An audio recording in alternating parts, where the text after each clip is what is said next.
প্রতিবারের মতো এবারও 2025-26 অর্থবছরের প্রস্তাবিত বাজেটে বেশ কিছু পণ্যে কর বাড়ানো কমানোর প্রস্তাব রয়েছে, ফলে কিছু পণ্যের দাম কমতে ও বাড়তে পারে।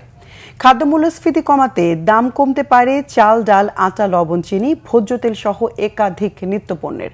কমার তালিকায় আছে আইসক্রিম, তরল দুধ, কলম, কম্পিউটার, স্যানিটারি ন্যাপকিন সহ বেশ কিছু পণ্য। কমবে যাত্রীবাহী বাসের দাম। এছাড়া জমি ও ফ্ল্যাট বেচাকেনায় নিবন্ধন খরচ ও উৎসে কর কমানোর প্রস্তাব রয়েছে বাজেটে। প্রস্তাবিত বাজেটে বেশ কিছু পণ্যের শুল্ক কর বাড়ানোর প্রস্তাব দিয়েছেন অর্থ উপদেষ্টা।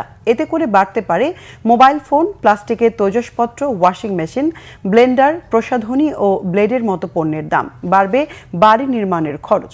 কনভেনশন হল, কনফারেন্স সেন্টারের সেবার ক্ষেত্রে উৎসে কর কর্তন 5% থেকে বাড়িয়ে 10% করা হচ্ছে, ফলে বাড়বে বিয়ে সহ বিভিন্ন সামাজিক অনুষ্ঠানের খরচ।